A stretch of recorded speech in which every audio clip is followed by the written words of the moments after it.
Hari ini kita akan belajar untuk menjadi orang-orang yang hebat, untuk melayani Allah yang maha hebat. Amin, saudaraku.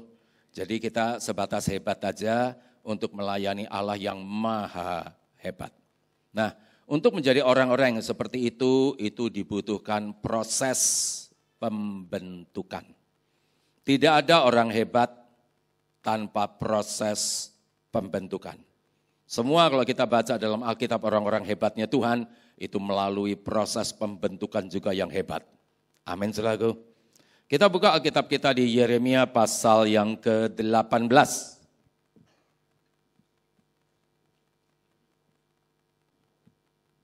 Yeremia pasal yang ke-18.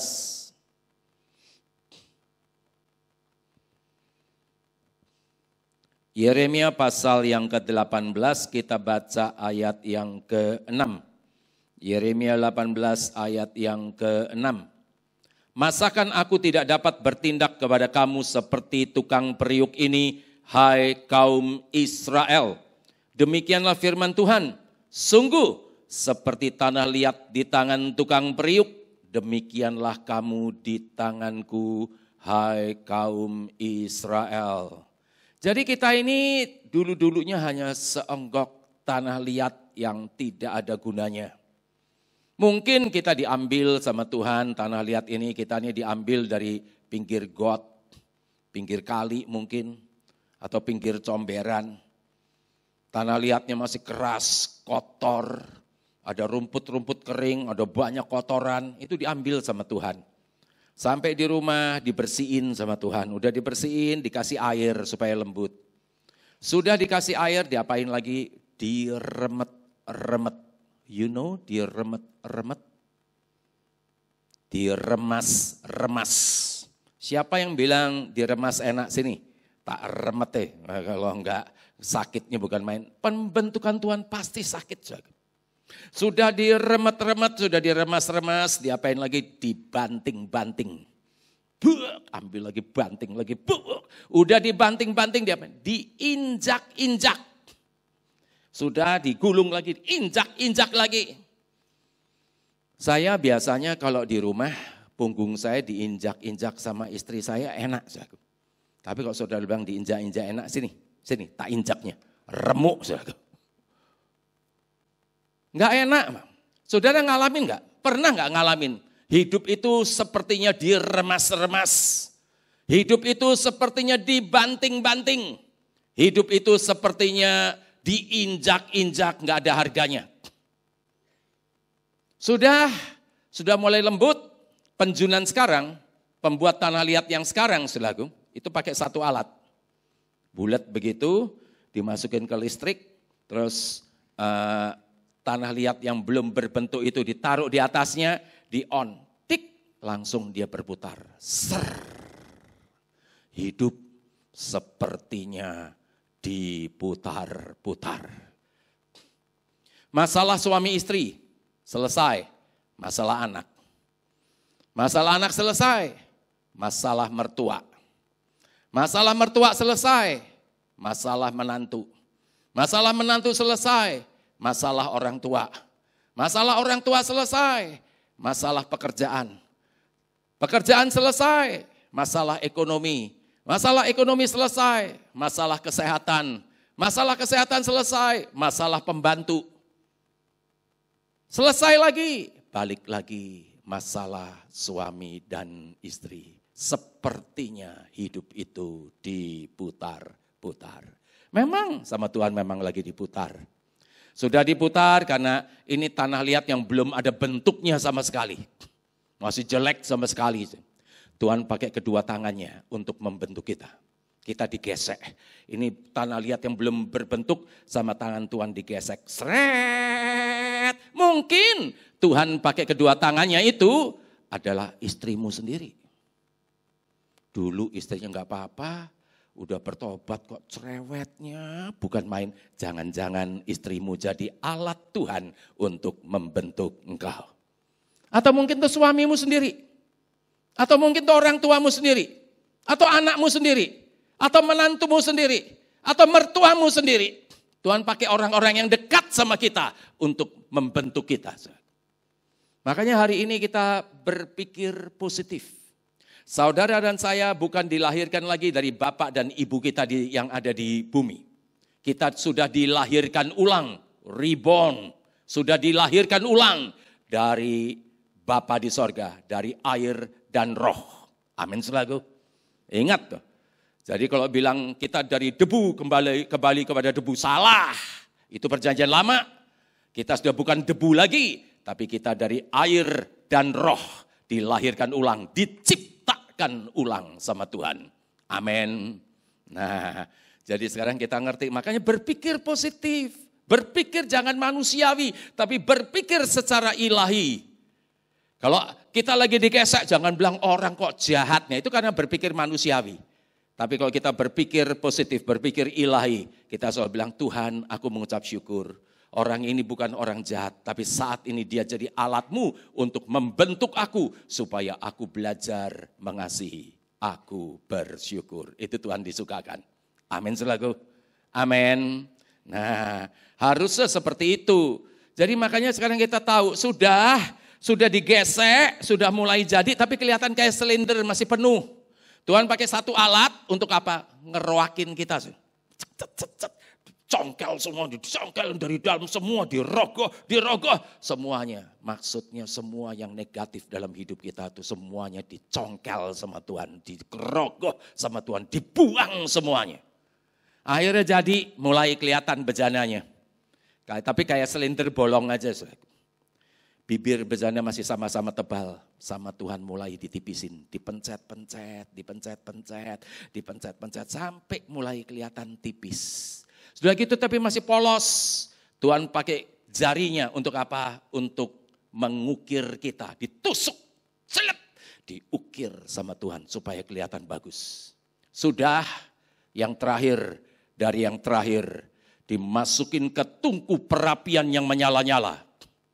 Sampai waktunya Tuhan. Begitu waktunya Tuhan bilang selesai, kita keluar. Kita menjadi alat-alat Tuhan untuk menunjukkan kemuliaan Tuhan dimanapun kita berada. Amin selalu. Amin. Makanya relakan hatimu. Kalau kau sekarang di dalam pembentukan Tuhan, relakan hatimu. Saya enggak khotbah tentang akibat dosa loh ya, jadi jangan dicampur aduk loh. Nanti jadi nggak karuan, nggak boleh. Kalau kita melakukan dosa, terjadi hal-hal yang tidak enak, itu akibat dosa.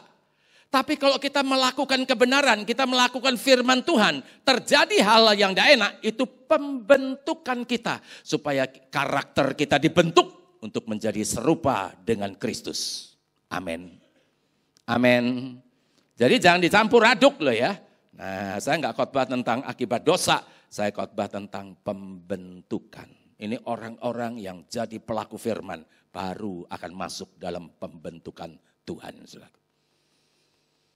Sekarang kita lihat lagi, kita buka lagi di Roma pasal yang ke-9. Roma pasal yang ke-9.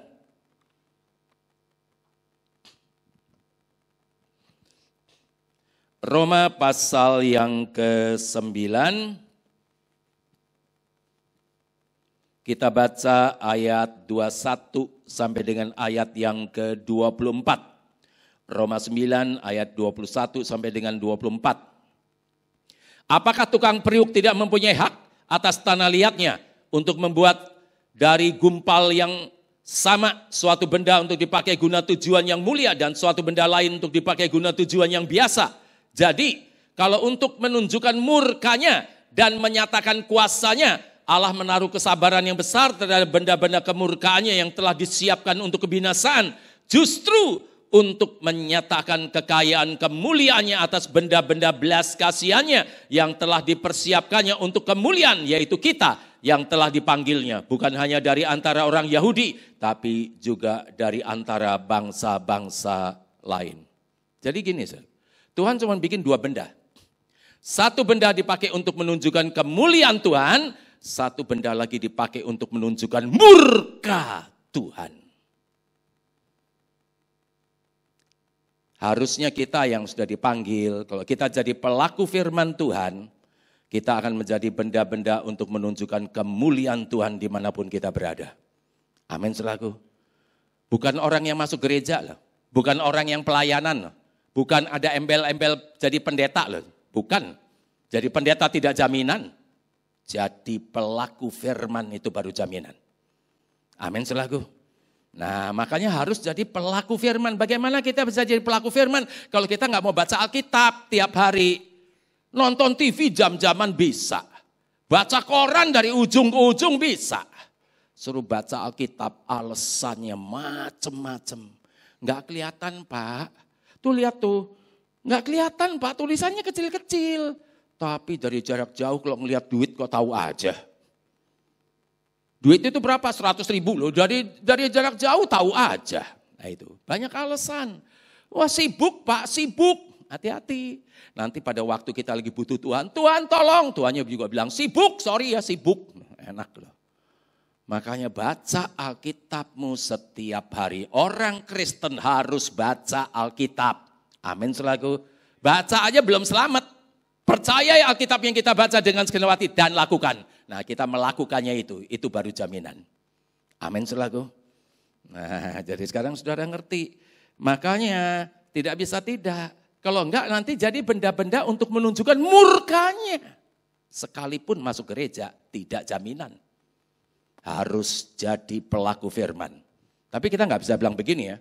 Oh gitu ya, oke sekarang saya akan jadi pelaku firman tapi saya nggak mau ke gereja. Lah itu bohong. Orang yang melakukan firman pasti ke gereja. Tapi orang yang ke gereja belum tentu melakukan firman. Amin saudaraku. Nah jadi jangan dibalik-balik. Nah pada suatu hari kejadiannya udah lama sekitar 25 sampai 27 tahun yang lalu karena itu waktu-waktu saya bertobat dulu. Di lereng Gunung Merapi itu ada sebuah desa. Desa ini lagi bersuka cita karena ada pengantin. Ada orang yang menikah di sana. Yang laki-laki duduk sebelah kanan, yang wanita duduk sebelah kiri. Dan waktu itu mungkin orang-orang lagi jalan-jalan, lagi ngomong-ngomong atau lagi makan. Gitu. Tahu-tahu dari kawah Gunung Merapi keluar awan panas. Di sana sebutannya wedhus gembel. Awan panas itu keluar dari kawah Gunung Merapi, dia turun. Itu sampai hari ini panasnya berapa derajat Celcius tidak ada alat yang bisa mengukur. Saking panasnya, semua alat masuk situ meleleh semua. Begitu awan panas itu keluar, dia liwat, dia masuk ke situ, itu yang diliwatin semua jadi abu semua, jadi areng. Pohon-pohon diliwatin jadi areng semua. Desa itu diliwatin semua, orangnya mati semua. Pengantinnya masih duduk. Yang laki sebelah kanan, yang perempuan sebelah kiri masih duduk. Tapi kalau dipegang sudah jadi abu bercampur darah. Kenapa bisa begitu? Ada benda-benda untuk menunjukkan murkanya. Dan ada benda-benda untuk menunjukkan kemuliaannya. Di mana kita mau? Pilihan ada di tangan kita sendiri. Kalau saudara mau jadi pelaku firman, saudara akan jadi benda-benda untuk menunjukkan kemuliaan Tuhan dimanapun kita berada. Tapi kalau kita cuma ke gereja pelayanan tapi tidak jadi pelaku firman, kita akan jadi benda-benda untuk menunjukkan murka Tuhan. Amin.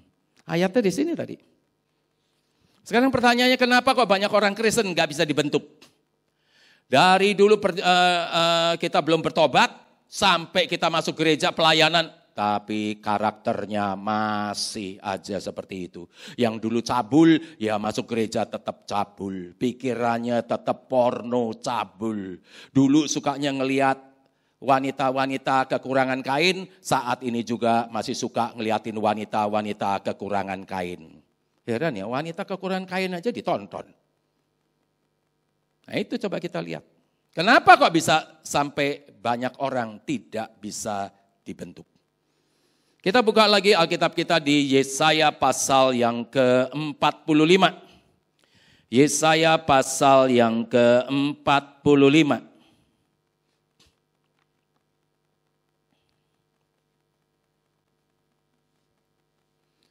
Yesaya pasal yang ke-45, kita baca ayat yang ke-9. Yesaya 45 ayat yang ke-9. Celakalah orang yang berbantah dengan pembentuknya. Dia tidak lain dari beling periuk saja. Adakah tanah liat berkata kepada pembentuknya, apakah yang kau buat? Atau yang telah dibuatnya engkau tidak punya tangan? Dikatakan celakalah orang yang berbantah dengan pembentuknya. Kalau kita lagi dalam pembentukan Tuhan, lagi diproses untuk punya karakter Kristus, jangan suka ngomel. Jangan suka bersungut-sungut. Orang yang suka bersungut-sungut tuh jelek. Persis kayak ikan lele, banyak sungut-sungutnya, saudaraku. Jelek. Jangan suka nyala-nyalain Tuhan. Ingat, Tuhan tuh gak mungkin salah. Dia tuh maha benar. Yang salah tuh kita semua. Manusia yang selalu salah. Tuhan gak mungkin bisa salah. Dia tuh maha benar. Amin. Jangan suka nyala-nyalain Tuhan. Kenapa Tuhan? Aku sudah perpuluhan, aku sudah persembahan, aku sudah melayani. Tapi kenapa hal ini terjadi dalam hidupku? Di mana pembela di atas segala pembela itu? Celakalah orang yang berbantah dengan pembentuknya. Tuh. Jangan suka nyala-nyalain orang lain juga. Gak usah nyala-nyalain situasi dan kondisi. Percaya saja.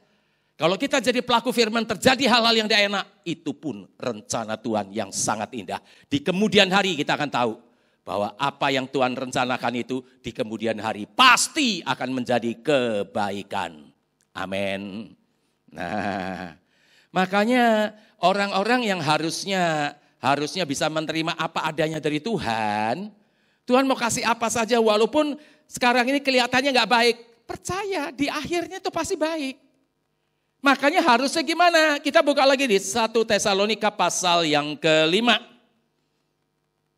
1 Tesalonika pasal yang ke-5.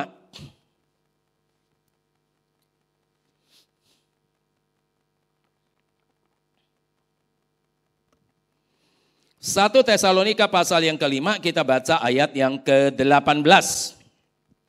1 Tesalonika 5 ayat yang ke-18.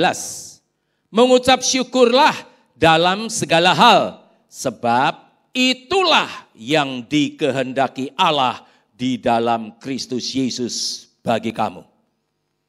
Orang yang bisa mengucap syukur dalam segala hal itu adalah orang yang bisa menerima apa adanya yang Tuhan berikan saat ini untuk kita.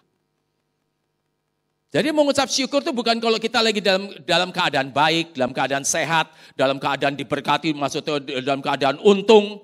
Tidak. Mengucap syukur itu dalam segala hal. Waktu rugi, waktu nggak enak badan, waktu ditipu, waktu apa saja, ucapkan syukur. Itu namanya kita bisa menerima apa adanya yang Tuhan berikan saat ini untuk kita. Amin selaku. Ada banyak pengucapan syukur yang keliru. Contoh, barusan dengar khotbah tentang pengucapan syukur, bahwa di balik pengucapan syukur ada kuasa yang dahsyat. Terus kita mulai, oh gitu ya, oke, saya mengucap syukur. Tuhan gak lihat omongan kita, dia lihat hati kita. Kenapa kita kok mengucap syukur? Itu yang dilihat sama Tuhan. Hatinya gimana? Motivasi hatinya itu gimana? Ternyata motivasi hatinya, saya mengucap syukur supaya Tuhan membereskan masalahku. Artinya kita sedang nyogok Tuhan dengan pengucapan syukur. Allah tetap tidak akan disukakan. Masalahnya malah ditambahi semakin banyak malahan. Jadi mengucap syukur itu harus dari hati yang tulus. Amin selaku. Bukan ada apanya selaku. Tapi apa adanya. Amin selaku. Jadi ngucap syukur itu dari hati yang tulus. Bukan saya ngucap syukur karena saya kepingin gini. Tidak. Itu namanya nyogok Tuhan dengan pengucapan syukur. Allah tetap tidak disukakan. Dan ada lagi pengucapan syukur yang sesat. Ini menyesatkan karena ini dari neraka. Bukan dari Tuhan. Contohnya. Banyak orang bilang gini. Kamu kalau nggak bisa ngucap syukur. Lihat orang yang lebih menderita daripada kamu. Itu ayatnya di mana? Saya baca Alkitab sudah 300 kali lebih dari Kejadian sampai Wahyu, nggak pernah ada. Dan itu kenapa bisa masuk gereja? Karena tidak ada dalam Alkitab. Itu penyesatan, saudara. Orang yang ngucap syukur karena lihat penderitaan orang lain masuk neraka. Karena Tuhan tidak disukakan sama sekali. Masa kita ngucap syukur karena ngelihat penderitaan orang? Ayatnya di mana? Kasarannya gini, itu pengucapan syukur yang jahat. Kasarannya gini, Tuhan, aku mengucap syukur. Untung aku nggak jadi kayak dia. Jahat nggak tuh? Pengucapan syukur apa? Kayak gitu kok bisa masuk gereja? Kenapa kita mengucap syukur dalam segala hal?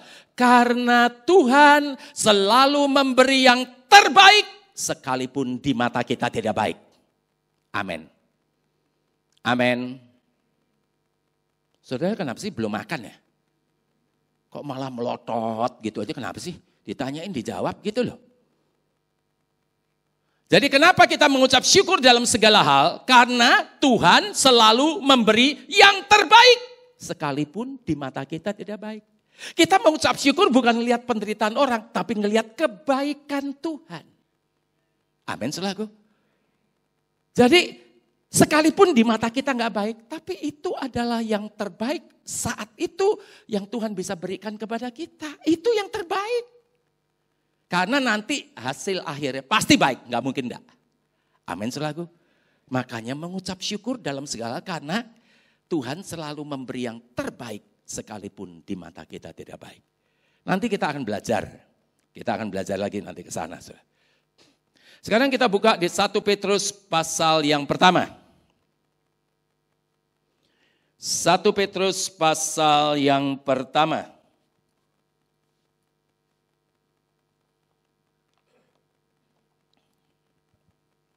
Satu Petrus pasal yang pertama, kita baca ayat 6 sampai dengan ayat yang ke-7. 1 Petrus 1 ayat 6 sampai dengan 7. Bergembiralah akan hal itu. Sekalipun sekarang ini kamu seketika harus berduka cita oleh berbagai-bagai pencobaan. Maksud semuanya itu ialah untuk membuktikan kemurnian imanmu yang jauh lebih tinggi nilainya daripada emas yang fana yang diuji kemurniannya dengan api. Sehingga kamu memperoleh puji-pujian dan kemuliaan dan kehormatan pada hari Yesus Kristus menyatakan dirinya. Jadi ayat ini dikatakan bersukacitalah akan hal itu. Sekalipun sekarang ini kamu seketika harus berduka cita dengan berbagai-bagai pencobaan. Maksud semuanya itu ialah untuk membuktikan kemurnian imanmu. Amin. Jadi kemurnian iman kita mesti dibuktikan. Iman yang murni, kepercayaan kepada firman Allah. Iman kepada firman itu adalah iman yang murni. Amin saudaraku. Bukan yang lain, tapi iman yang kita punya kepercayaan mutlak hanya kepada firman Allah saja. Itu iman yang murni. Selama kita banyak masalah itu tadi, cobaan masalah itu cuma tes. Selama kita bisa membuktikan kemurnian iman kita, itu enggak beneran. Itu cuma tes. Jangan dibikin yang enggak beneran, yang tes jadi beneran. Gara-gara kita enggak bisa memperlihatkan kemurnian iman kita. Contoh, Abraham dijanjiin keturunan dari Ishak-lah yang akan disebut keturunanmu. Jangankan punya keturunan Ishak. Remaja aja belum. Baru mau masuk remaja, ada firman lagi. Abraham persembahkan Ishak sebagai korban bakaran di tanah Moria di salah satu gunung yang akan aku katakan kepadamu. Abraham gak pernah alasan, gak pernah tanya kenapa Tuhan. Engkau kan gak pernah minta korban manusia. Sekarang baru punya anak satu kok diminta jadi korban bakaran. Gak pernah ngomong. Abraham maka sampai dipanggil bapak orang percaya. Kenapa? Kepercayaannya itu mutlak sama firman. Sekalipun dia disuruh potong kepala anaknya, suruh menyembelih anaknya. Tapi dia percaya. Kalau Tuhan yang suruh itu pasti baik. Luar biasa ada. Amin. Dan kita nih harus punya ke DNA-nya Abraham. Harusnya kita juga bisa seperti itu kalau kita mau. Karena roh Allah yang memampukan kita. Amin selaku. Abraham nggak pakai banyak tanya, nggak ngomel segala macam. Dia bilang, baik Tuhan. Besok langsung dia potong kayu, langsung dia berangkat. 3 hari kemudian sampai di tempat yang Tuhan katakan. Dia bikin mezbah di situ, dia bikin kayu-kayunya disusun. Ishak diikat di situ, dia ambil pisau yang sudah diasah sangat tajam, langsung dipotong lehernya. Begitu pisaunya hampir sampai di leher, malaikat Tuhan muncul, stop! Jangan apa-apakan anak itu. Cuman tes, enggak beneran. Ngerti enggak sampai di sini? Loh, ya toh melototin saya lagi tuh. Ngerti apa enggak? Yang ngerti di depan. Yang di belakang enggak ngerti ya. Ngerti enggak? Ngerti. Ngerti apa? Enggak tahu. Ini salah satu rahasia Tuhan yang dibuka loh hari ini. Saudara. Makanya diperhatikan. Saudara. Tes itu enggak beneran. Abraham bisa memperlihatkan kemurnian imannya. Dia percaya bahwa apa kata Tuhan itu pasti baik. Sekalipun dia harus menyembelih anaknya. Begitu lagi mau disembelih, Tuhan bilang stop. Allah tahu isi hatimu. Gak beneran. Tes itu gak beneran. Jangan dibikin yang tes yang gak beneran. Jadi beneran gara-gara kita tidak bisa menunjukkan kemurnian iman kita. Contoh lagi supaya saudara jelas. Ini nggak terjadi ya, ini cuma umpama, tidak terjadi. Lagi Abraham dibilang, Abraham persembahkan Ishak sebagai korban bakaran. Terus Abraham mikir, Tuhan ngomongnya kok mencela-menceli. Katanya keturunan dari Ishak. Belum punya keturunan udah diminta jadi korban bakaran. Tuhan ini gimana sih? Ngomong kok nggak ini bisa kayak gini mencela-mencela. Anda, saya nggak mau kasih. Ini umpama loh, ini cuma nggak pernah terjadi. Abraham punya ruang di bawah tanah. Akhirnya Ishak bilang, Ishak kamu ngumpet dulu di ruang bawah tanah. Nanti sampai Tuhan berubah pikiran baru nanti keluar. Karena zaman dulu belum ada listrik.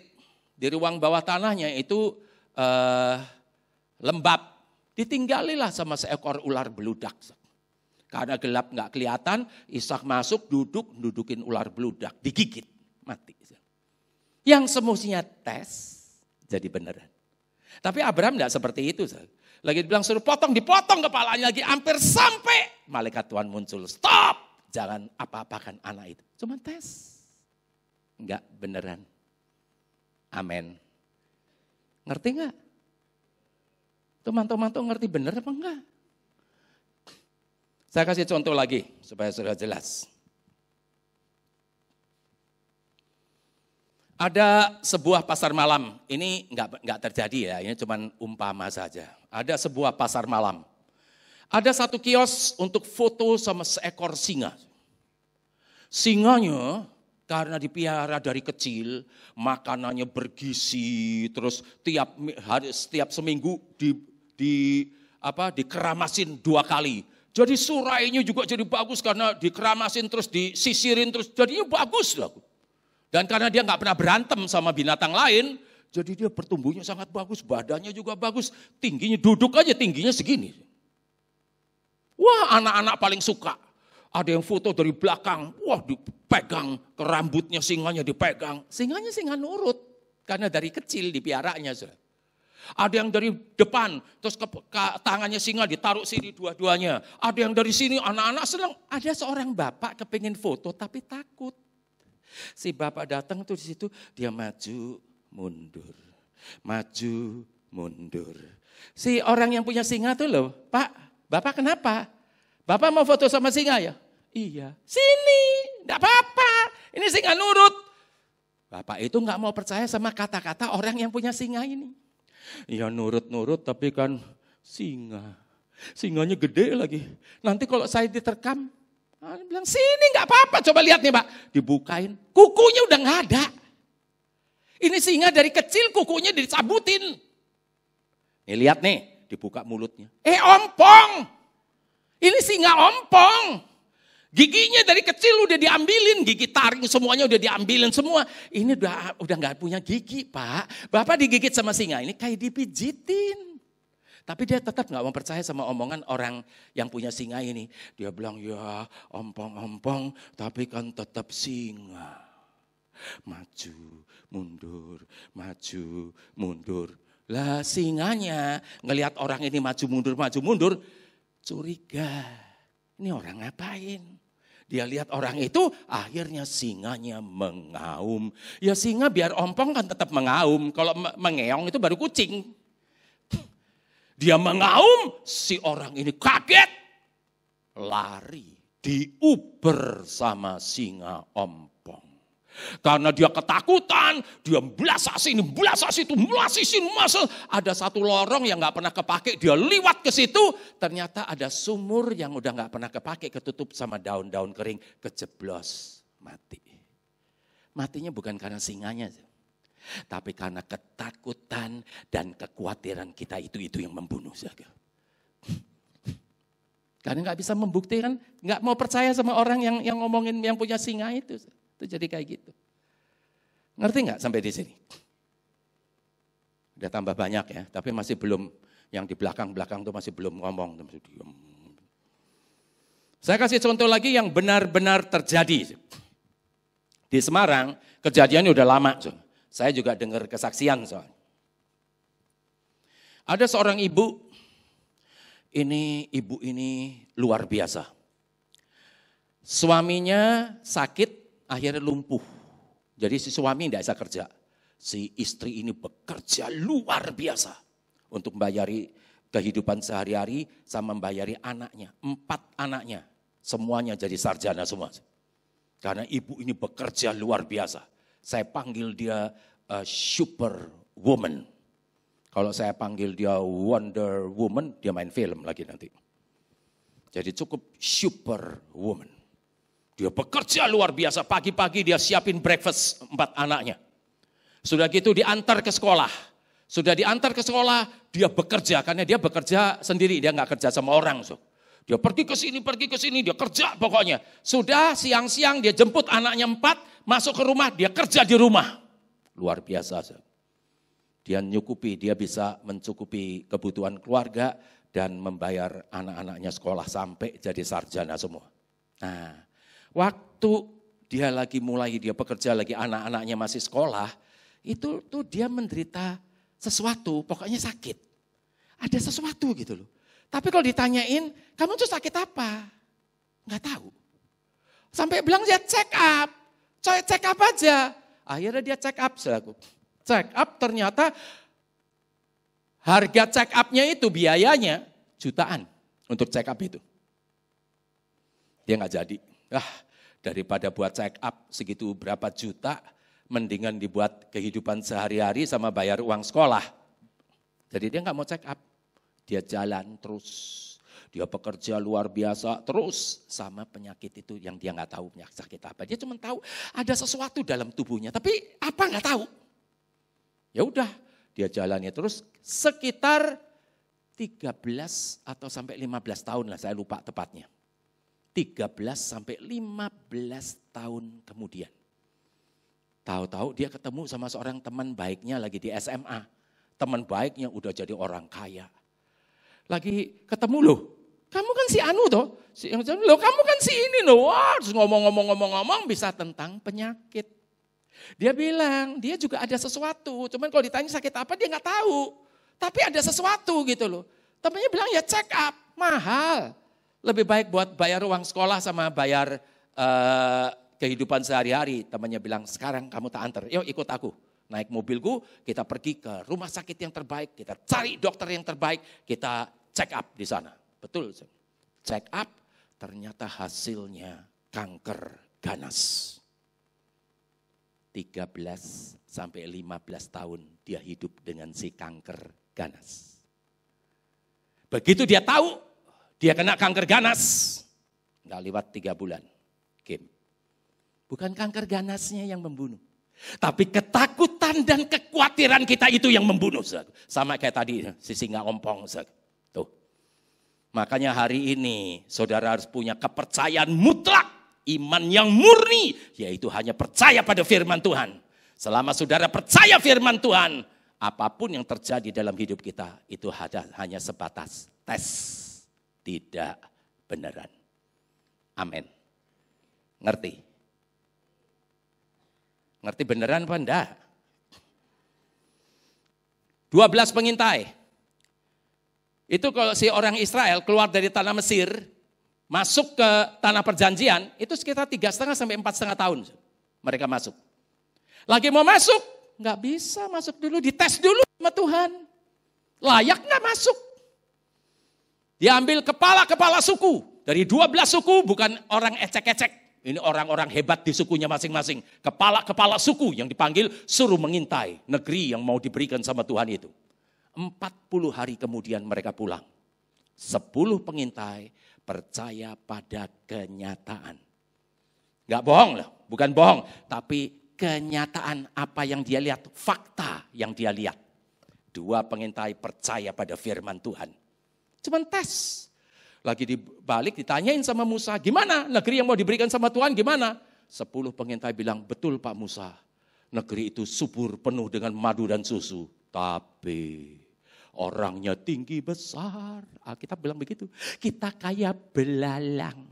Coba, kayak belalang. Kenapa orang enak itu tingginya sekitar 7 sampai 9 meter. Nggak tahu tuh cara membunuh orang enak yang 7 sampai 9 meter itu kayak apa, saya juga nggak tahu. Tapi Tuhan yang tahu. Amin selaku. Itu orangnya tinggi besar, kotanya berkubu sampai ke langit. Harusnya di basoka. Sayangnya waktu itu nggak ada basoka, adanya katepel. Jadi kita tidak dapat maju menyerang bangsa itu karena mereka lebih kuat daripada kita. 10 pengintai hari itu juga mati semua. Dan semua orang yang percaya pada kata-katanya, semua mati, tidak bisa masuk ke tanah perjanjian. Dites. 2 pengintai bilang bersama dengan Tuhan kita habisi mereka semua. Mereka masuk. Melawannya juga orang yang sama. Jadi si 2 pengintai ini bersama dengan orang-orang yang di bawah 20 tahun menghadapi raksasa yang sama. Saya nggak tahu cara bunuhnya gimana, tapi bersama dengan Tuhan yang berperang. Kalau Tuhan yang berperang, jangankan cuma 7-9 meter, 50 meter, nggak bakal bisa menang lawan Tuhan. Amin. Maka kita disebut lebih daripada seorang pemenang. Kenapa? Karena Tuhan yang berperang di hadapan kita. Amin selaku. Tepuk tangan yang meriah untuk Tuhan Yesus. Saya ngomong di mimbar ini karena saya pun ngalami. Makanya orang Kristen tuh harus punya pengalaman berjalan bersama dengan Tuhan. Tanpa pengalaman kita nggak ngerti Tuhan itu baik, Tuhan itu hidup kayak apa, kita nggak pernah ngerti. Makanya harus punya pengalaman pribadi. Pengalaman pribadi kita pasti beda-beda, tapi satu, sama untuk bikin kita percaya sama dia. Amin saudaraku. Tahun 95 saya kena hepatitis. Dokter bilang tidak ada obat. 3 kali dia ngomong lagi ngelihat dari tes darah saya itu dilihat 3 kali dia ngomong, maaf ya, bentar lagi kamu harus cuci darah. Kreatinin saya 10,8. Untung saya tidak mau percaya sama apapun yang ada di muka bumi. Saya tetap percaya pada firman Tuhan. 1 Petrus 2:24 mengatakan bilur-bilur Yesus telah, bukan akan, telah menyembuhkan kita. Saya percaya, saya pegang ayat itu sampai hari ini. Lagi dibilang maaf ya, bentar lagi kamu cuci darah, saya tolak. Aku tolak dalam nama Yesus. Saya punya organ tubuh surga, tidak bisa sakit, tidak bisa rusak, tidak bisa lemah, tapi bekerja optimal untuk kerajaan sorga. Dokternya udah tua, saudaraku. Baru 1 kali dapat pasien kayak saya, saudaraku. Dah singkat ceritanya, 5 hari, suruh cek darah lagi. Saya tetap percaya bilur-bilur Yesus sudah sembuhkan saya. Bilur-bilur Yesus sudah sembuhkan saya. Saya cuma ngomong gitu terus selama 5 hari itu. Saya cuma percaya bilur-bilurnya telah menyembuhkan saya. Saya menunjukkan kemurnian iman saya. Saya cuma percaya pada apa kata Tuhan. 5 hari kemudian semuanya normal semua, saudaraku. Yesus kita dahsyat, ngalami. Bukan ngomong kata orang, ngalami. Artinya kalau saya bisa, saudara juga bisa. Tuhannya sama, kasihnya sama, firmannya sama. Amin saudaraku. Cuman kita mau enggak percaya pada firman. Banyak orang enggak, lebih senang menghambur-hamburkan uangnya. Sama Tuhan percaya pada bilur-bilur Yesus itu gratis. Gratis, tis. Ngerti gak sih? Gratis. Enggak pakai uang sesen pun, sembuh. Tapi banyak orang senang menghamburkan miliatan. Pergi ke rumah sakit yang hebat, obat yang manjur, dokter yang hebat. Senang yang kayak gitu. Tidak mau percaya pada firman Tuhan. Sayang, itu Kristen zaman now. Harusnya kita percaya firman dikasih gratis. Saya nggak bilang obat dan dokter nggak boleh, saya nggak bilang begitu saudaraku. Obat dan dokter pun dari Tuhan, tapi untuk iman dek-dekan. Kita lagi pertama mulai, kita butuh obat dan dokter. Saya dulu juga pakai obat dan dokter. Tapi jangan bergantung pada obat dan pada dokter. Pusing dulu, mulai saya dulu dari pusing. Kepala pusing, saya dulu pakainya apa? Bodrex yang 500 mili. Sekali minum, 5 menit lagi beres. Dulu begitu. Tapi begitu saya percaya pada bilur-bilur Yesus, saya mulai tumpang tangan, tak tumpangi tangan kepala saya. Dalam nama Yesus, bilur-bilur Yesus sudah sembuhkan saya. Sampai akhirnya saya nggak kuat, baru saya minum. Jangan semudah itu, soal ada apa-apa minum, ada apa-apa minum. Cuma lecet dikit, masuk ke rumah sakit. Supaya BPJS bisa dipakai. Nah itu kayak gitu tuh apa-apaan. Saya ada BPJS, seumur hidup saya nggak pernah pakai. Biar buat orang lain aja. Nah, saudara mau pakai mana? Mau pakai BPJS gratis, tapi masuk rumah sakit terus? Atau nggak pernah pakai BPJS tapi sehat terus? Pilih yang mana makanya? Nah itu saudaraku. Saya percaya pada bilur-bilur Yesus. Tahun 2006 saya kena demam berdarah, trombosit tinggal 200. Saya tetap pelayanan ke Jogja, ke Solo, badannya panas. Soalnya badannya tuh panas kayak saya kena hepatitis. Saya pikir apa kena hepatitis lagi ya. Saya cek ternyata kena itu, trombositnya habis. Demam berdarah. Saya tetap percaya pada bilur-bilur Yesus. 1 bulan kemudian saya cek darah lagi, sudah 360.000. Coba, luar biasa gak? Bilur-bilur Tuhan Yesus dari dulu menyembuhkan, sekarang pun menyembuhkan, sampai kapanpun dia tetap menyembuhkan semua sakit penyakit. Amin saudaraku. Apapun sakit penyakitnya, obat dan dokter terbatas. Hari ini masih ada penyakit-penyakit yang tidak bisa disembuhkan oleh obat dan dokter. Tapi bilur-bilur Yesus menyembuhkan semua sakit penyakit. Luar biasa enggak? Amin saudaraku. Tahun 2011 saya kena serangan jantung. Saya pernah ngalamin yang namanya hidup dan mati dibatasi seutas rambut. Baru pulang dari Betani Kediri. Saya baru pulang tidur, bangun kira-kira sekitar jam 6:30 atau jam 7 saya bangun serangan jantung. Ceduk. Ngek-ngek. Terus ini pandangan jadi aneh semua. Ini kepala ini kayaknya kayak ketarik, kayak kesedot. Otaknya tuh kayak ada yang nyedot. Nyut gitu. Itu bahasa Indonesianya nggak ada. Kalau sudah mau tahu, tak doain dulu biar serangan jantung, mau nggak? Itu kalau saya didorokin dari belakang langsung jatuh, lemesnya udah bukan main. Ini dada sebelah kiri kayak ada batu besar yang nindih. Terus kayak ada jarum sakit di dalam. Saya nggak makan babi, maksudnya ya makan dikit gitu toh, nggak tiap hari makan babi, makan kambing gitu, enggak. Tapi kena. Itu jalan kehidupan yang harus kita jalani. Amin selalu. Nah, lagi dia nyut, udah hampir hilang nih, hampir pingsan. Saya ingat tidak bisa. Firman Tuhan ngomong segala sakit, penyakit dan kelemahan-kelemahan saya sudah ditanggung oleh Tuhan Yesus di kayu salib. Dan kuasa bilur-bilur Yesus sudah sembuhkan saya. Saya bilang tidak, bilur-bilur Yesus sudah sembuhkan saya. Si iblis ngomong, itu kayak pikiran. Hati-hati loh pikiran-pikiran itu. Bukan dari kita loh, itu masukan si iblis. Iblis ini ngomong apa? Kamu kalau enggak hari ini masuk ICU, kamu bakal mati. Kamu kena serangan jantung, cepat kamu pergi ke ICU. Si iblis ngomong begitu. Saya bukain Alkitab saya buka 1 Petrus 24 yang mengatakan bilur-bilurnya telah menyembuhkan kita. Saya kasih lihat, sini iblis, lihat, lu punya mata enggak? Lihat nih, buta apa enggak lu? Lihat nih, apa yang ditulis? Bilur-bilur Yesus sudah sembuhkan saya. Minggat kamu setan. Saya bilang begitu. Sudah, enggak kejadian apa-apa. Itu hari Senin. Saya tetap melakukan hal seperti biasa, enggak tiduran. Iman tanpa perbuatan adalah iman yang mati. Iman harus disertai dengan perbuatan. Amin selalu. Saya tetap melakukan hal seperti biasa. Hari Kamis Serangan jantung kedua. Serangan jantung kedua. Hari Rebu. Hari Kamis saya pergi ke Bandung. Di GBI Bandung saya khotbah di sana. Saya nggak pernah batalin pelayanan. Dalam keadaan serangan jantung pun saya tetap melayani Tuhan. Hanya bos di atas yang boleh membatalkan. Ada banyak hamba Tuhan nggak punya hati seorang hamba. Main batalin itu udah bos itu. Kalau hati seorang hamba tidak akan pernah batalin. Kecuali bos di atas yang suruh batalin. Amin saudaraku. Hari Rebu serangan jantung kedua. Sedangkan yang di Bandung salah satunya itu gembalanya adalah seorang dokter.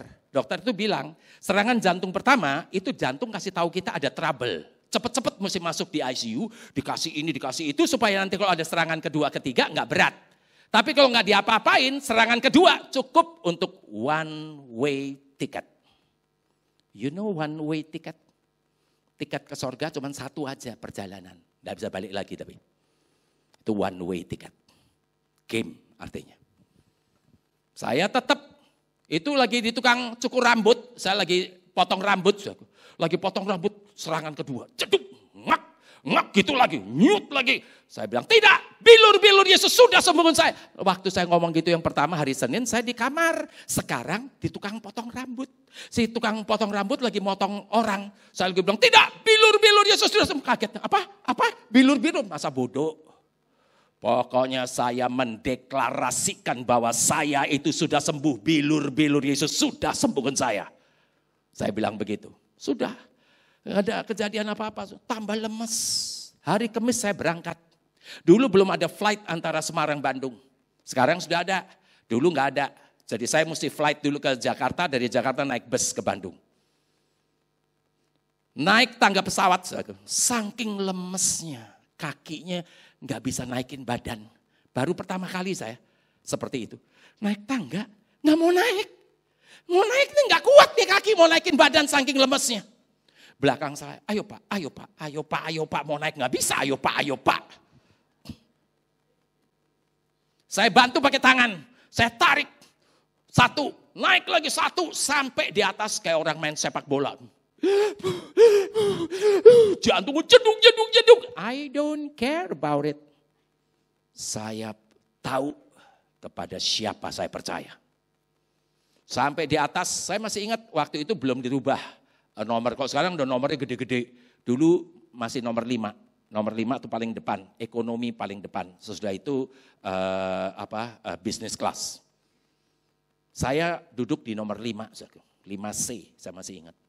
Jadi duduk di pinggir, begitu saya duduk, saya tumpangi tangan dalam nama Yesus. Kuasa bilur-bilur Yesus sudah sembuhkan saya. Kuasa bilur-bilur Tuhan Yesus sudah sembuhkan saya. Kuasa bilur-bilur Tuhan Yesus sudah sembuhkan saya. Sebutin terus. Dia mereda. Turun no problem, naik bus. Hari Kamis itu saya pelayanan 1 kali. Jumat saya pelayanan 2 kali. Hari Sabtu saya pelayanan 1 kali. Hari Minggu saya pelayanan 4 kali. 4 kali semestinya no problem, saudaraku. 6 kali no problem. Pernah 7 kali di Jakarta, no problem. Tapi ini lagi kena serangan jantung.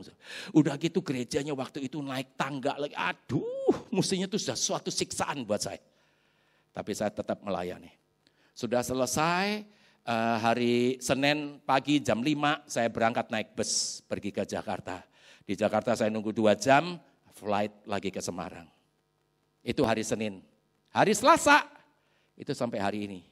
Itu olahraga saya, main badminton. Orang lain main badminton, serangan jantung. Saya serangan jantung, main badminton, sembuh total sampai hari ini. Yesus kita dahsyat. Amin selaku. Ngalami. Saya ngomong di mimbar ini karena saya ngalami. Artinya kalau saya bisa, saudara juga bisa. Tuhannya sama, kasihnya sama, firmannya sama kok. Kemauan kita yang berbeda. Kita lebih suka yang duniawi, lebih suka TV, lebih suka koran daripada suka firman Tuhan. Coba saudara mulai sangkal dirimu. Mulai hidup di dalam roh. Mulai baca Alkitab. Mulai terusin baca Alkitab. Nanti kejadiannya juga sama. Amin selaku. Ternyata yang saya kena hepatitis, kena demam berdarah, kena serangan jantung. Itu enggak beneran. Itu sebatas tes. Selama saya menunjukkan kemurnian iman saya, itu enggak beneran. Jangan dibikin jadi beneran gara-gara kita tidak mau percaya firman Tuhan. Kayak 10 pengintai.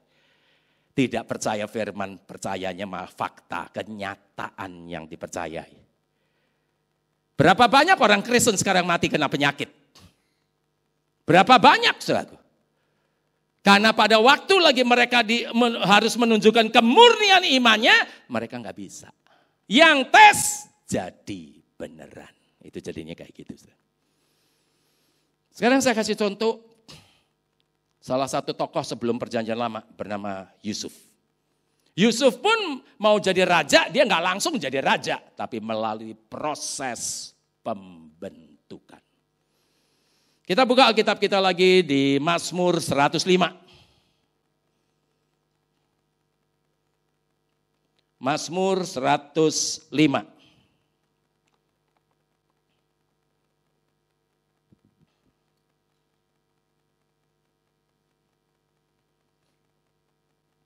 Mazmur 105, kita baca ayat 16 sampai dengan ayat yang ke-22. Mazmur 105 ayat 16 sampai dengan 22. Ketika ia mendatangkan kelaparan ke atas negeri itu dan menghancurkan seluruh persediaan makanan, diutusnyalah seorang mendahului mereka, Yusuf yang dijual menjadi budak.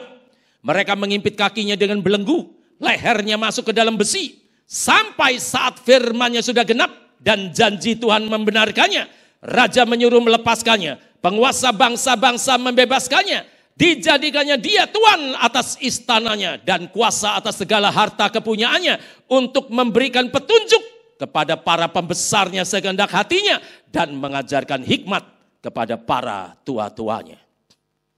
Yusuf bukan langsung jadi raja.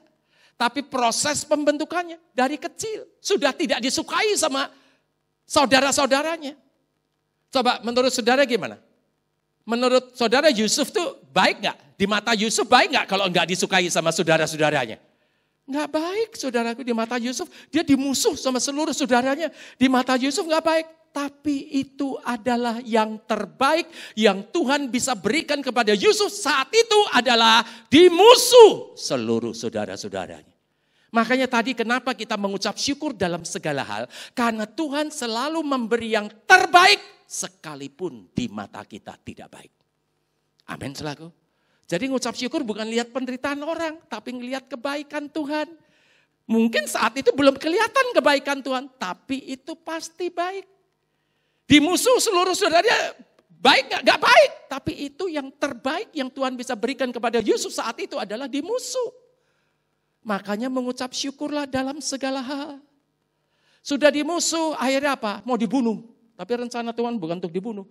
Dijual jadi budak. Anak orang kaya dijual jadi budak. Baik gak di mata Yusuf? Anak orang kaya jadi budak. Baik gak? Gak baik. Tapi itu adalah yang terbaik yang Tuhan bisa berikan kepada Yusuf saat itu adalah jadi budak. Gak jadi budak, gak jadi raja dia. Jadi makanya kenapa kita mengucap syukur dalam segala hal. Karena Tuhan selalu memberi yang terbaik sekalipun di mata kita tidak baik. Amin. Sudah jadi budak, dia sungguh-sungguh. Sampai tuannya percaya sama dia. Sampai pada suatu hari istri tuannya ngajak selingkuh. Diajak selingkuh, dia hidup dalam kekudusan. Dia jadi pelaku firman Tuhan. Sudah tahu upahnya apa? Masuk penjara. Ngelakuin firman, masuk penjara. Coba saudara jadi Yusuf saat itu. Bisa ngomong Tuhan itu adil. Banyak kala kan kita tuh percaya fakta. Kita nggak mau percaya pada firman. Itu masih koma, belum titik. Itu belum berakhir, saudaraku. Jangan dianggap itu berakhir. Itu masih koma. Tapi kita pikir udah berakhir, nyalain Tuhan segala macam. Celakalah orang yang berbantah dengan pembentuknya. Tuh. Sudah masuk penjara, mungkin lama. Nggak ditulis, Alkitab nggak tulis berapa lama dia di penjara, nggak ada. Sampai ada juru minuman dan juru roti. Lagi dia berbuat kebenaran, dia berbuat firman Tuhan, dia masuk penjara. Di mata Yusuf baik nggak? Nggak baik. Tapi itu adalah yang terbaik yang Tuhan bisa berikan kepada Yusuf saat itu adalah masuk penjara. Udah gitu ada juru minuman dan juru roti. Mereka mimpi. Akhirnya ditafsirkan. Juru roti ditafsirkan dalam 3 hari kamu akan digantung. Juru minuman ditafsirkan dalam 3 hari kamu akan dikembalikan ke kedudukanmu semula. Terus dia bilang nanti kalau itu terjadi, ngomong sama Firaun, ada orang seperti aku di penjara, dilupain lagi 2 tahun. Itu ditulis dalam Alkitab. Dilupain lagi 2 tahun. Dilupain 2 tahun tuh baik gak di mata Yusuf? Gak baik. Tapi itu adalah yang terbaik yang Tuhan bisa berikan kepada Yusuf saat itu adalah dilupain lagi 2 tahun. 2 tahun kemudian, waktunya Tuhan tiba, keluar dia dari api yang menyala-nyala tadi. Firaun mimpi. Yang juru tenung, juru sihirnya tidak bisa ngasih tahu mimpinya apa.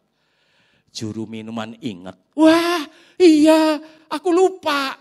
Dulu lagi aku di penjara ada orang yang bisa menafsirkan mimpi dan itu terjadi. Juru minuman, juru roti ditafsirkan digantung jadi digantung. Aku ditafsirkan dibebaskan lagi. Dan itu sungguh terjadi. Dipanggil sama Firaun. Saat itu dia jadi raja atas Mesir. Amin selaku. Amin.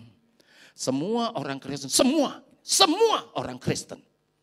Tidak ada yang Tuhan menciptakan jadi miskin. Jadi tidak berhasil, tidak ada. Kalau semua orang Kristen mau baca Alkitab, mau bersyukur, mau jadi pelaku firman, Tuhan pasti ada rencana di setiap kita semua. Orang Kristen akan ditarik menjadi orang-orang yang luar biasa. Berapa banyak orang Kristen miskin? Berapa banyak orang Kristen penyakitan. Karena mereka tidak bisa menunjukkan kemurnian imannya. Yang tes jadi beneran. Kita lihat Yusuf. Apa dia beneran jadi budak? Enggak. Dia jadi raja kok. Yang jadi budak tes.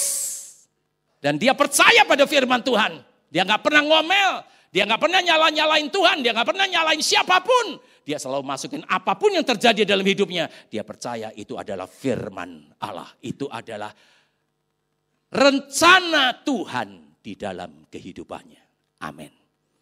Amin. Sekarang kita lihat apa kata Yusuf tentang pembentukannya. Kita buka di Kejadian pasal yang ke-45. Kejadian pasal yang ke-45.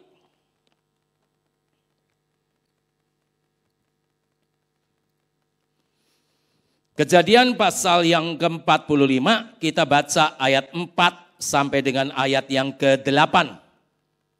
Kejadian 45 ayat 4 sampai dengan 8. Lalu kata Yusuf kepada saudara-saudaranya itu, marilah dekat-dekat, maka mendekatlah mereka. Katanya lagi, akulah Yusuf, saudaramu yang kamu jual ke Mesir. Tetapi sekarang janganlah bersusah hati dan janganlah menyesali diri karena kamu menjual aku ke sini. Sebab untuk memelihara kehidupanlah Allah menyuruh aku mendahului kamu. Karena telah 2 tahun ada kelaparan dalam negeri ini dan selama 5 tahun lagi orang tidak akan membajak atau menuai. Maka Allah telah menyuruh aku mendahului kamu untuk menjamin kelanjutan keturunanmu di bumi ini. Dan untuk memelihara hidupmu sehingga sebagian besar daripadamu tertolong. Jadi bukanlah kamu yang menyuruh aku ke sini. Tetapi Allah, dialah yang telah menempatkan aku sebagai bapa bagi Firaun dan tuan atas seluruh istananya dan sebagai kuasa atas seluruh tanah Mesir. Dia nggak pernah nyalain saudara-saudaranya. Saudaranya itu betul-betul kalau secara manusia, maka kita nggak boleh lihat secara manusia, lihat secara ilahi, bukan manusiawi. Kalau kita lihat secara manusiawi, itu saudara-saudaranya jahat. Nggak ada yang baik, saudaraku. Cuma Ruben sama Yehuda yang larang supaya jangan dibunuh. Itu aja, tapi sebelumnya semuanya jahat. Nggak ada yang suka. Jadi kenyataannya itu saudara-saudaranya jahat. Tapi karena Yusuf itu melalui proses pembentukan, karakternya diubah. Bukan manusiawi lagi, tapi ilahi. Dia melalui proses pembentukan ini bisa mengeluarkan iman yang murni itu hatinya sudah dibereskan oleh Tuhan. Jadi kalau kita melalui proses pembentukan, terus kita bisa memperlihatkan kemurnian iman kita, itu hati kita yang pertama diubah. Hati kita dibereskan sama Tuhan. Begitu hatinya beres, saudara bisa lihat. Dia gak pernah nyalain. Sekalipun saudaranya tuh secara kenyataan benar-benar jahat. Jahat loh saudaraku. Pura-pura udah dijual, bohong sama orang tuanya.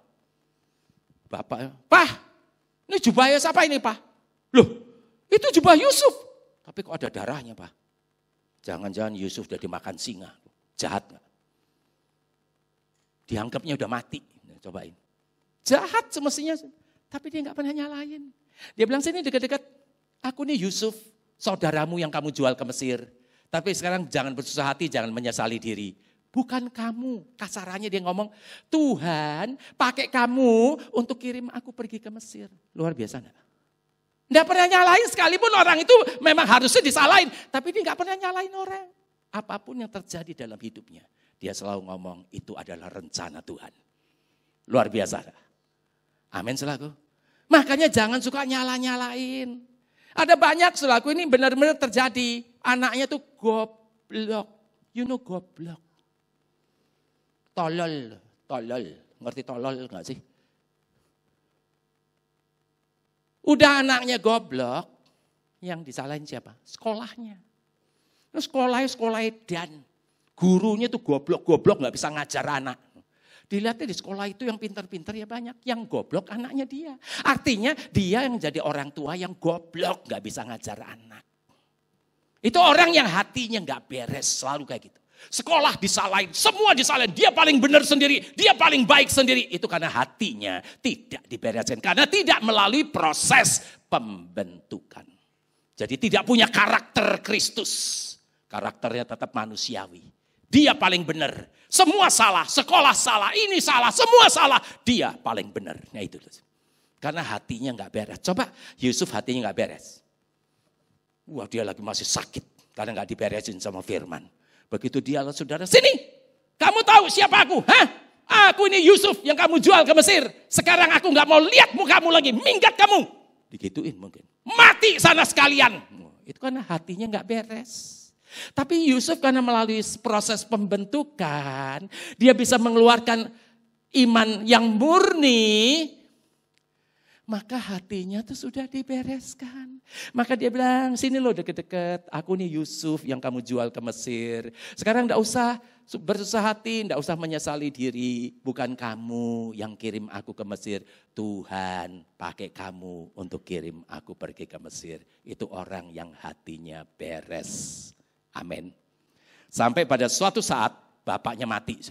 Yakub, bapaknya Yusuf dan saudara-saudaranya itu mati. Begitu bapaknya mati, saudaranya ketakutan semua tuh. Orang kalau melakukan dosa pasti berakibat takut dan khawatir. Takut dan khawatir itu karena dosa.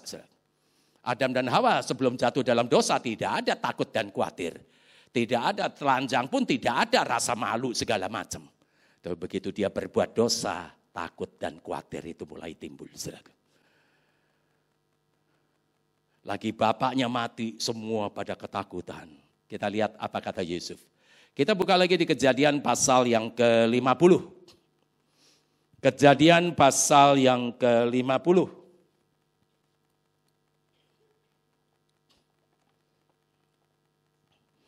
Kejadian pasal yang ke-50 kita baca ayat 20 sampai dengan 21. Kejadian 50 ayat 20 sampai dengan 21. "Memang kamu telah mereka-rekakan yang jahat terhadap aku, tetapi Allah telah mereka-rekakannya untuk kebaikan dengan maksud melakukan seperti yang terjadi sekarang ini, yakni memelihara hidup suatu bangsa yang besar. Jadi janganlah takut, aku akan menanggung makanmu dan makan anak-anakmu juga. Demikianlah ia menghiburkan mereka dan menenangkan hati mereka dengan perkataannya." Kita lihat Yusuf itu.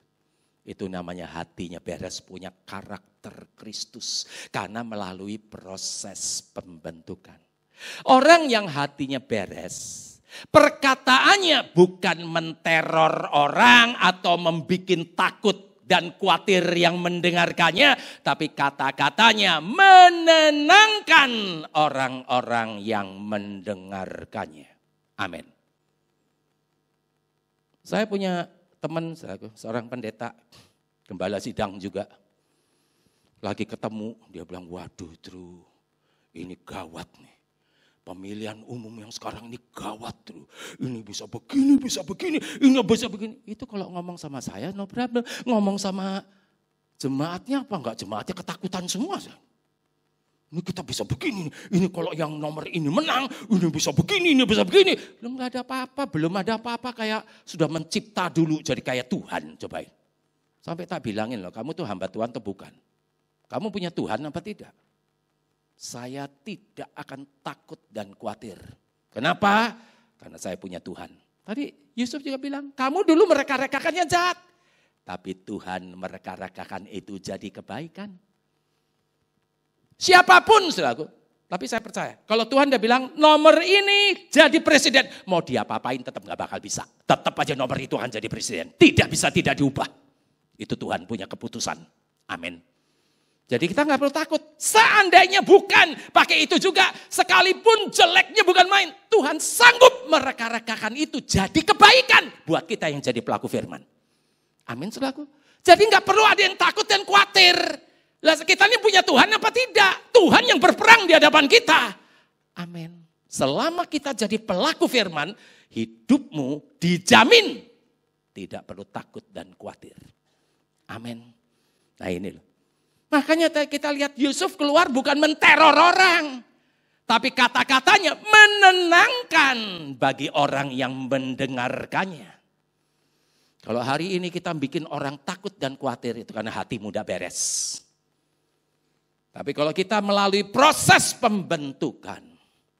Kata-kata kita bukan menteror, bukan bikin orang takut dan khawatir. Tapi menenangkan, mendamaikan orang yang mendengarkannya. Amin selaku. Sesudah itu Yusuf juga bilang, dulu kamu memang mereka-rekakan yang jahat. Tapi dia punya Tuhan, dia mereka-rekakan Tuhan, mereka-rekakan jadi kebaikan. Jadi saudara gak perlu takut dan khawatir. Saudara dijahati, tidak dapat keadilan. Saudara dirugikan, saudara difitnah yang jahat sekalipun. Kita punya Tuhan, kecuali saudara gak punya Tuhan, ya, takut dan khawatir. Kita ini punya Tuhan yang sanggup mengubah yang jahat jadi kebaikan. Amin. Kita gak perlu takut dan khawatir. Kayaknya Yusuf makanya dia gak perlu takut. Dijahatin ke apa, hasil akhirnya dia tetap jadi baik kok. Sudah gitu, dia bilang, udah gak usah takut, gak usah khawatir. Aku yang kasih makan kamu. Dan anak-anakmu juga. Aku yang nanggung makananmu dan anak-anakmu juga. Sekalipun dia dulu dijahatin. Dia gak pernah balas kejahatan dengan kejahatan. Dia balas kejahatan dengan kebaikan. Itu ciri-ciri orang yang hatinya beres. Karena melalui proses pembentukan. Amin. Amin. Kalau sampai ada anak bisa jahat sama orang tuanya, itu kebangetan. Anak setan. Itu pasti anak setan. Ternyata banyak di gereja anak setan. Tandanya kayak gitu, kurang ajar sama orang tuanya, anak setan itu kan. Kita lihat kayak Yusuf, sama saudara yang jahat sekalipun, dia balas dengan kebaikan. Apalagi sama orang tuanya sendiri. Amin selaku. Amin. Nah ini loh. Makanya hari ini kita belajar saudaraku, perelakan hatimu tanpa proses, tidak ada hati yang beres. Hati bisa beres kalau kita melalui proses pembentukan untuk jadi serupa dengan Kristus. Amin selaku. Makanya hari ini kita belajar. Jadi jangan cuma kepingin karunia-karunia, gak ada gunanya. Tanpa karakter karunia tidak ada gunanya. Malah bikin kita tambah berdosa selaku. Karunia-karunia itu akan ditambahkan. Tapi yang pertama adalah karakter, itu yang terutama. Karakter Kristus itu yang terutama. Amin selaku. Jangan ngimani mobil, ngimani rumah. Tidak perlu. Tuhan tahu apa yang dibutuhkan pasti dikasih. Kita cuma apa? Cari kerajaan Allah lebih dulu. Imani karakter Kristus. Saudara dapat semua janji Tuhan. Amin selaku. Nah itu loh. Yang diimani itu karakter Kristusnya. Jangan yang halal duniawi. Tapi suruh cari kerajaan Allah bukan kerajaan dunia kok. Amin selaku. Makanya hari ini mulai banyak baca Alkitab. Saya nggak bilang saudara nggak boleh nonton TV. Tapi kurangi TV-mu. Mulai baca Alkitabnya ditambah. Kalau saudara nonton TV 2 jam, masa baca Alkitab 1 jam nggak bisa. Jangan alasan lagi kayak tadi, kecil-kecil nggak kelihatan, lihat duit dari jarak jauh tahu aja. Nah itu nggak boleh itu alasan-alasan lagi. Kalau kita mau, Roh Allah akan memampukan kita. Artinya kita pasti bisa karena dimampukan sama Roh Kudus. Amin selaku. Yang terakhir, begitu kita keluar dari jadi alat-alat Tuhan untuk menunjukkan kemuliaan Tuhan, ada upahnya. Kita buka di Ulangan pasal yang ke-33. Ulangan pasal yang ke-33.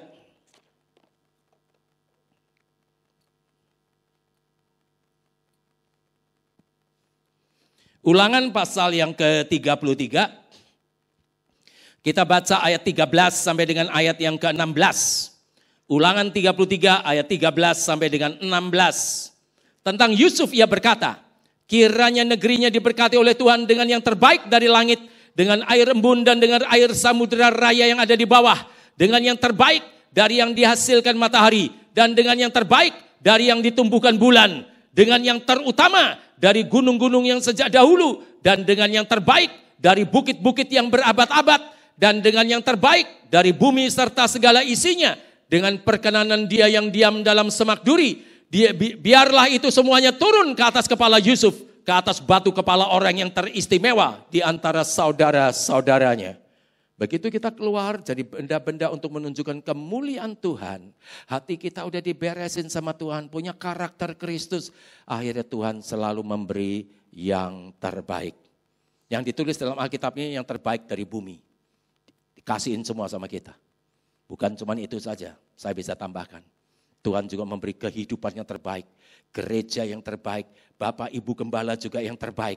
Sampai kita juga perkawinan yang terbaik, rumah tangga kita jadi rumah tangga yang terbaik, mendapat suami yang terbaik, istri yang terbaik, keturunan yang terbaik, calon jodoh-jodoh keturunan kita juga yang terbaik, pekerjaan yang terbaik, pelayanan yang terbaik, studi yang terbaik, sampai masa depan yang terbaik, kebahagiaan yang terbaik, kesuksesan yang terbaik, kesehatan yang terbaik, umur yang terbaik, semua yang terbaik yang Tuhan berikan dalam kehidupan kita.